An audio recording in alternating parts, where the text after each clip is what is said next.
Hey guys, welcome back to World of Warships. Today we're playing the new CV Rework. We finally had the opportunity to test it on its own dedicated server. This is not coming to live, this is still all in testing. Wargaming certainly can, and I hope will change a lot about this.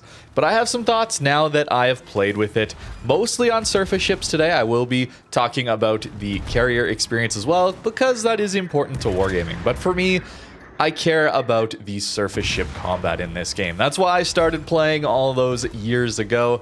It's called World of Warships, after all, not World of Warplanes. So we mostly care about the surface ships over here. And I want you to notice in these games specifically how many planes we're going to shoot down before the drop. And that's the key here. I actually really like this new system in one particular area. And that has to do with all your AA damage is focused on the portion of the squadron that's actually going to drop torps, bombs, or rockets at you. So every single plane you kill out of that squad is going to effectively reduce that particular drop's potency. That is really cool, and it makes it feel much better. In the old system, whenever you would shoot down planes, well, you'd be shooting down the last few planes in the squad, not the planes actually going to be dropping the bombs or torps or rockets at you. So the full strike would still get through even if you destroyed half the squadron in that process. Did not feel very good at all. So first off, really well done, Wargaming. That change is amazing for a surface ship player. In this game, I have a full AA Petro here, and that is not very realistic. So I have some more games to show you, a Montana with my very standard build from the live server, as well as a destroyer game that I wanted to show you just to show you how the interaction goes for that class, a torp boat, a Shimakaze in particular. And a few other things I want you to really pay attention to throughout these games is the UI.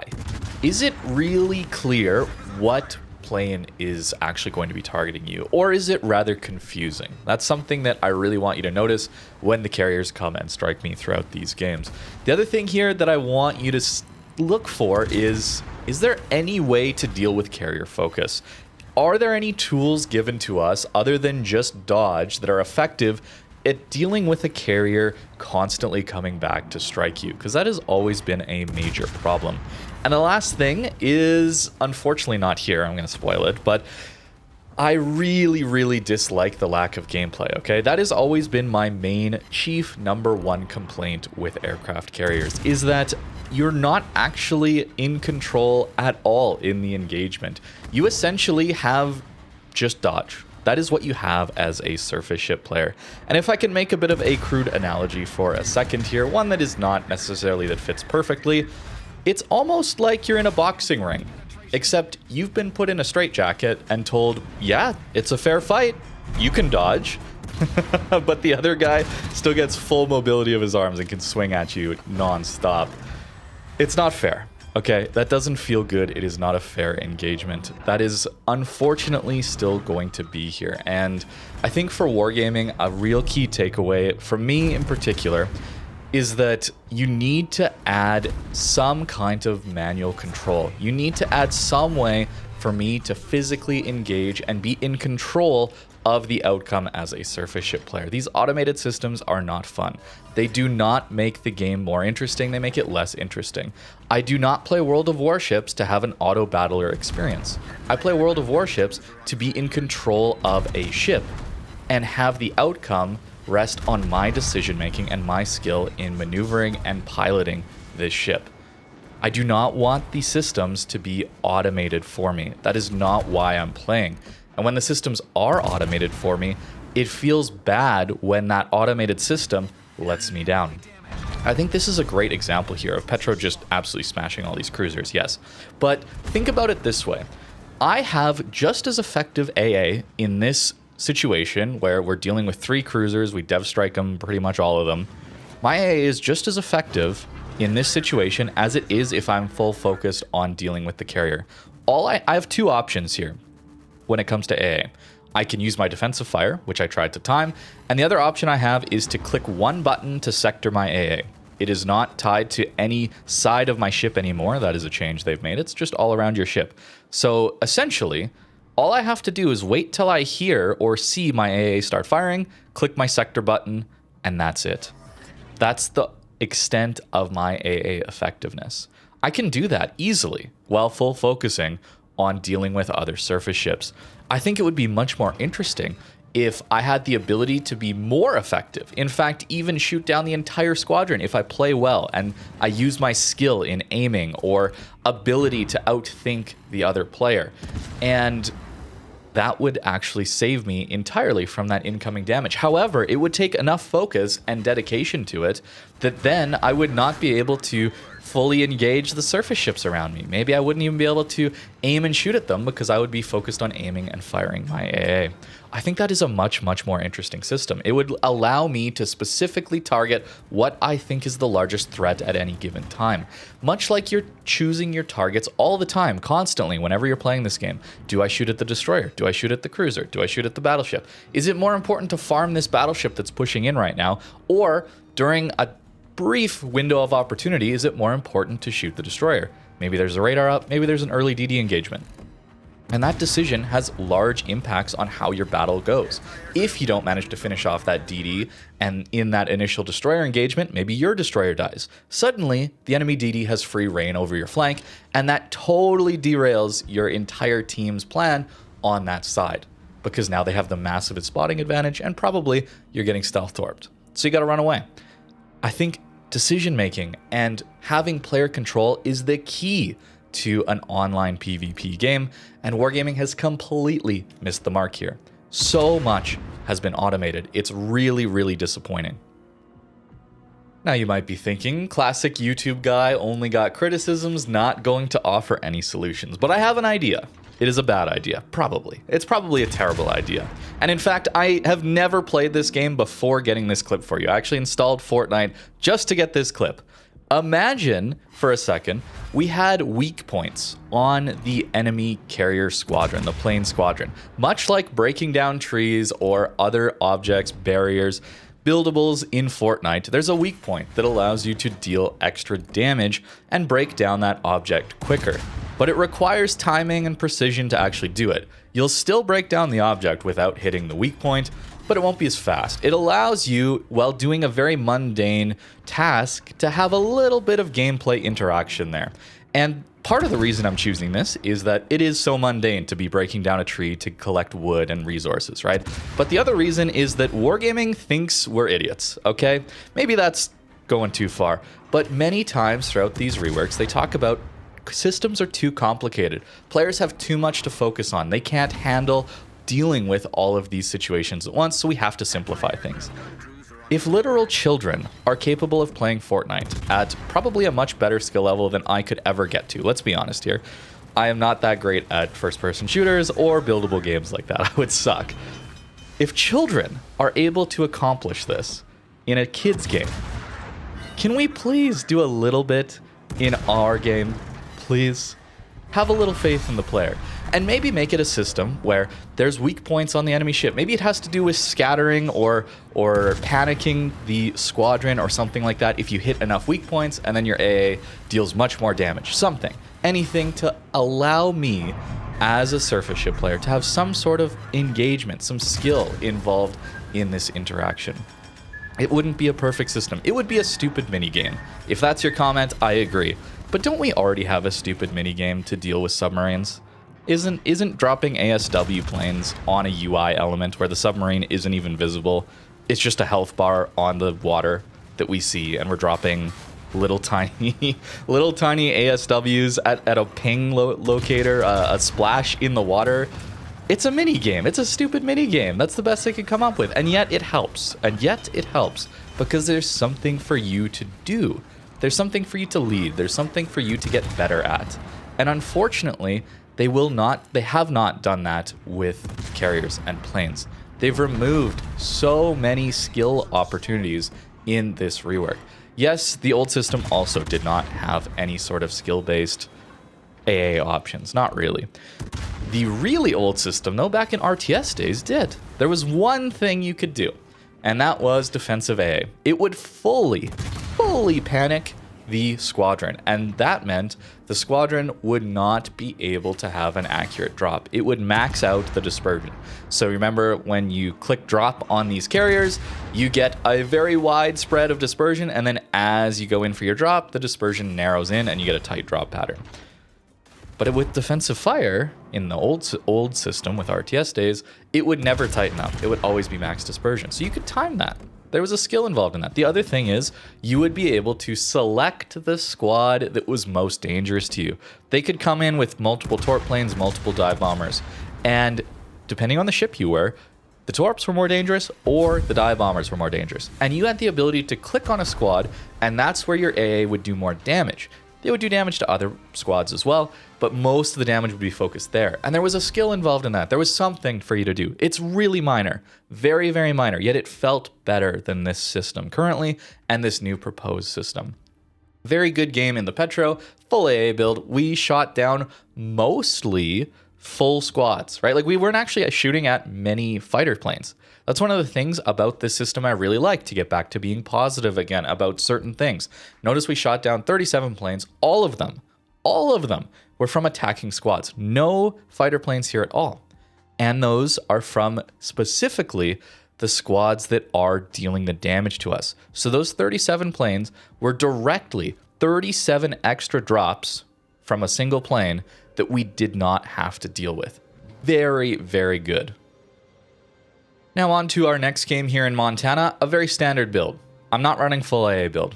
I don't think testing out full AA builds is very reasonable on most ships, many ships, and I think it'll give Wargaming poor data. I also think playing on a public test server style thing, this is, I think, Clan ST, but it's its own dedicated server. It's not random battles. People are YOLOing. This is really not good test data for the actual carrier rework. I hope they're not leaning too heavily on this. And that's one of the reasons I wanted to run Montana with my standard build. The only AA upgrade I have on this Montana is the flag and the 2-point commander skill that gives me 40% consumable cooldown. And I do actually take that skill on the live server. That is a really nice skill that I have been taking recently. So I wanted to have a standard Monty experience. We're not taking the 6th upgrade slot for extra AA and secondary ability, because you're never taking, you shouldn't, please. If you are, please switch it. I'm gonna ask nicely, please. Go take the accuracy upgrade. It is much, much better on the Montana. On every ship, really. Accuracy is so important, and especially on battleships. So it's gonna be interesting to see how capable is this AA system when there's an Immelman, there's an FDR in this one, and we're playing the middle of the map, bow on an island. This is almost the worst possible situation you could do. We're fairly alone as well. This is a great test. This was actually my first game playing on this CV test. So you're not going to see me play it very optimally, okay? But we're limit testing. We got to see what this is capable of and really pay attention again to, do we see visually when an enemy plane is a threat to us? Is it easy to see? And the other thing I want you to notice is, are we shooting down planes, and which planes are we shooting down? And how effective is it at mitigating some of that damage from the squadrons? I think there's some good here, and I think there's some bad here. The UI really does struggle, okay? There's a lot of bugs in this test as well. I'm not gonna go over all of them, but there's a 15-kilometer skip bomber bug that I found with Immelman. I'll talk more about that when I talk about the CV-specific changes. The other thing I want you to notice is, where are these carriers starting their strike from? Okay, I haven't really talked about this yet, and this will be more to do with the aircraft carrier section, and not section, actually, separate video. I will play carriers and I will talk about it, but they have 3 different modes: travel, attack, and recon. And functionally, travel for a surface ship player is the immunity time.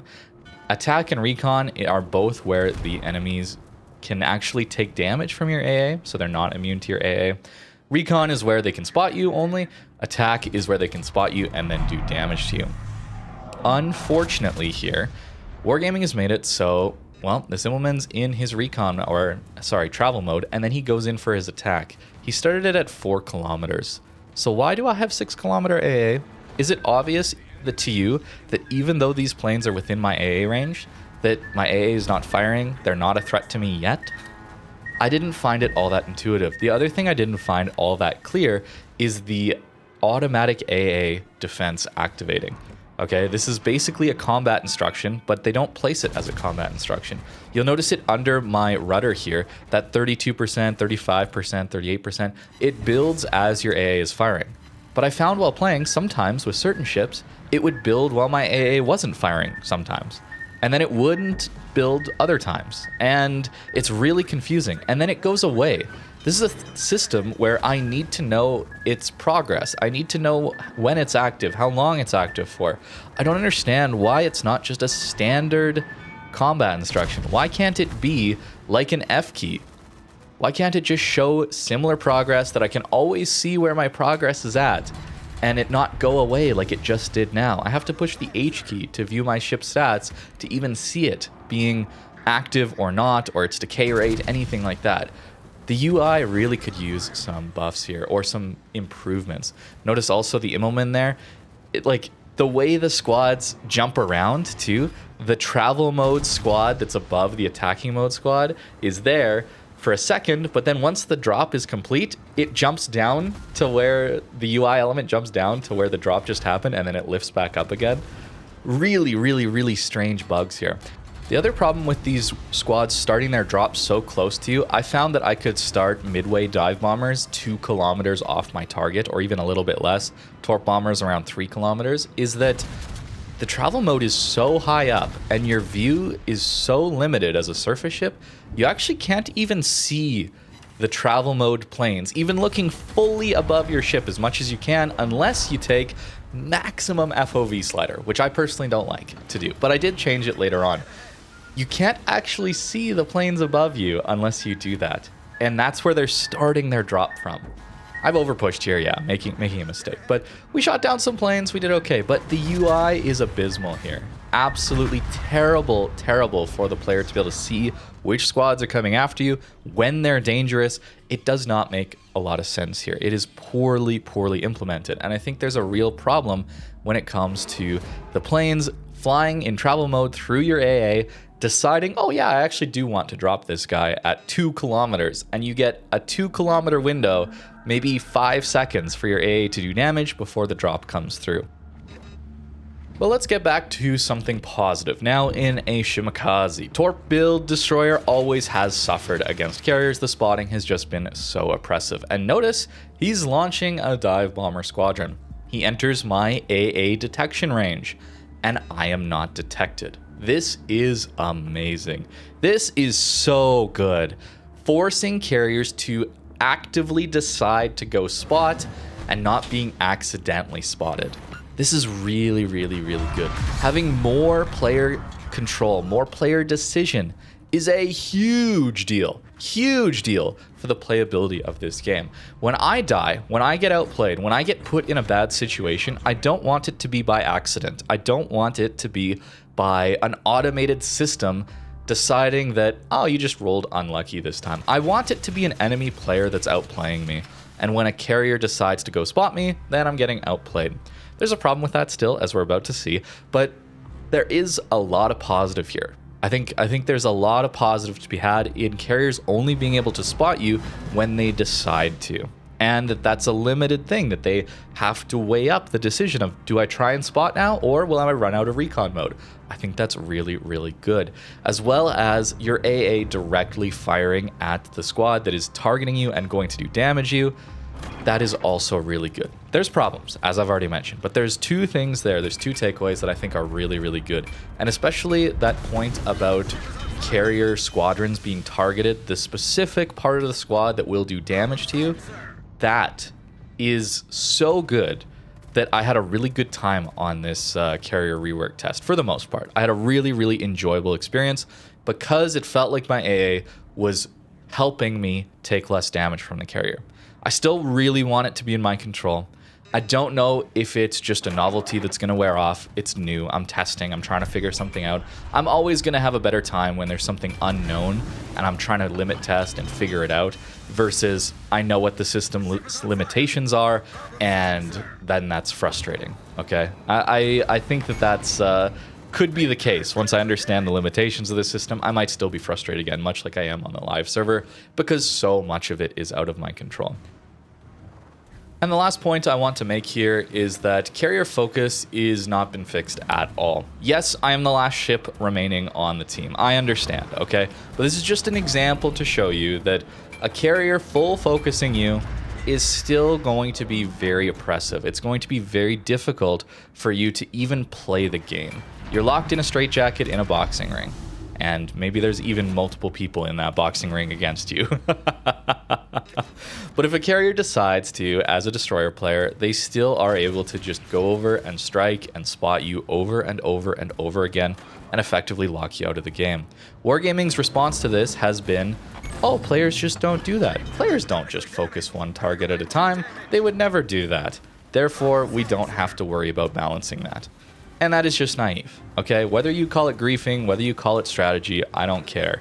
Players will optimize ways of winning games or focusing on one player in particular, okay? They will do it. They're gonna run matchmaking monitor, they're gonna run stat tracker monitors, and they're gonna focus the best player. They're gonna focus on the DD that is winning the flank. They are going to do that. Or they're just gonna see someone's name tag in game and they're going to focus that person. That is what can happen. If you allow players to do it, they're going to do it. It's your responsibility as a developer to design the game in such a way that it promotes healthy, interesting interactions, not ones dictated by one side of the engagement.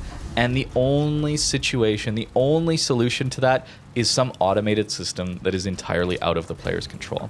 I've said that a lot in this video, and that's because that is my main gripe. That is my main complaint. It is an automated system that is out of my control in a PvP game. That should just be incredibly obvious, I think. To me, it's obvious that that is not okay. That's not okay, especially when it's such a one-sided engagement. But I think that is going to do it for now. I need to go play some more of these aircraft carriers. Got to do that today. And then I'll show you some really insane ability to drop at super close range. And possibly they've just buffed the damage output of a lot of these carriers because now they can travel at even faster speeds the entire time. And they no longer have to deal with AA because travel mode lets you fly over any ship anytime and then decide to start your drop 2 kilometers off their ship. And there's a couple more things regarding surface ships and the general carrier rework here that I would like to talk about. And one of those is that if you want to see the full experience that I had playing the first day, that is, the live stream is already up on this channel. I streamed it live to you guys, and if you're interested, that whole situation is there. It's over 4 hours long. Played a long time. The first portion, though, if you want, there is a bit of a summary of the decided changes, went over the dev blog again, and also had a bit of a dev Q&A that some of the CCs were able to ask some questions of the devs, and they were responding to us. So that is on the channel already, just on the live tab.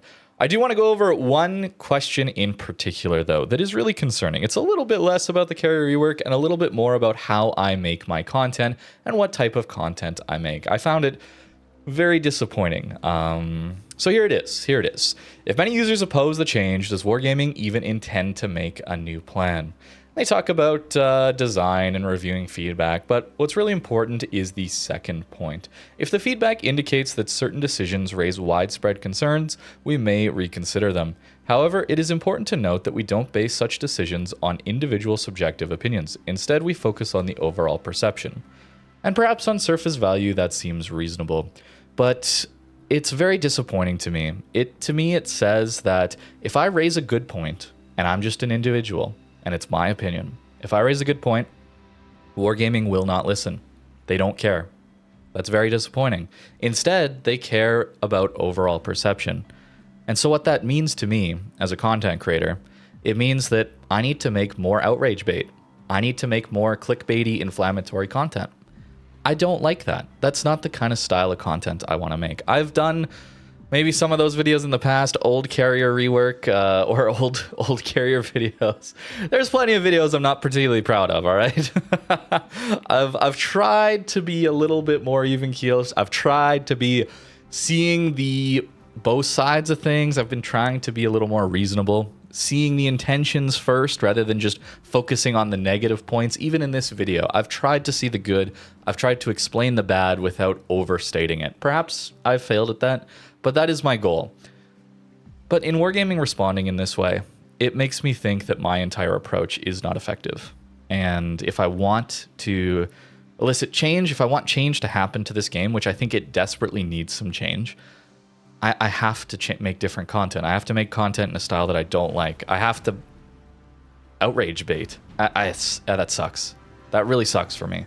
I don't know if I can commit to doing that, but I don't know. If this carrier rework continues to have a lot of the same problems that have existed with carriers for a decade at this point, maybe I'll have to make a few outrage videos where I do ignore the positives, where I do specifically call out the niche negatives only and create outrage. Even saying that feels so dishonest, man. But I also want this game to change. I really like this game. I need to see some change here. This needs to improve. Wargaming's admitted it's a problem. I don't know what to do, guys. Let me know in the comments down below. But let's talk a little more about certain things with surface ships. I didn't even get to mention it now. This aerial and torpedo defense system has been changed. It's no longer just with ships that have defensive AA. It's been tied to a random sprinkling of ships. It feels like they've kind of had a shotgun approach of you get it, you don't get it. Kind of like the submarine surveillance. I really dislike it when Wargaming selectively buffs or nerfs certain ships with some of these random consumables or things. It feels like they don't know how to balance the game for everyone to have a good time. So then they just make specific ships have a way better experience in certain ways, and other ships have a way worse experience. It's too binary, and it points to Wargaming really struggling and not understanding how to balance their game and game design so that it's fun and interesting for everyone. And I think that's a real problem here. Again, getting back to too many automated systems, too much out of the player's control. And unfortunately, this still does have the effect of torpedo damage taken minus 10%. It used to be 30 in the dev blog, so fortunately they did rebalance it. They heard the outcry of the community, but they didn't get rid of it. I don't know why. If they heard the outcry of people complaining and talking about this being a direct nerf to torpedo boats, why didn't they just get rid of it entirely if they were going to go in and touch it anyway? Really, really concerning. Really concerned about that. And if we need a system that nerfs carrier damage by 30%, 30%!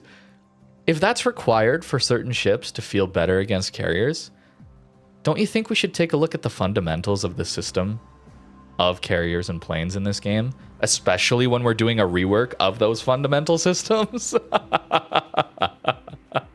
I mean, come on, bro. I mean, come on. I'm getting frustrated just talking about it again. This is insane. This feels insane to me.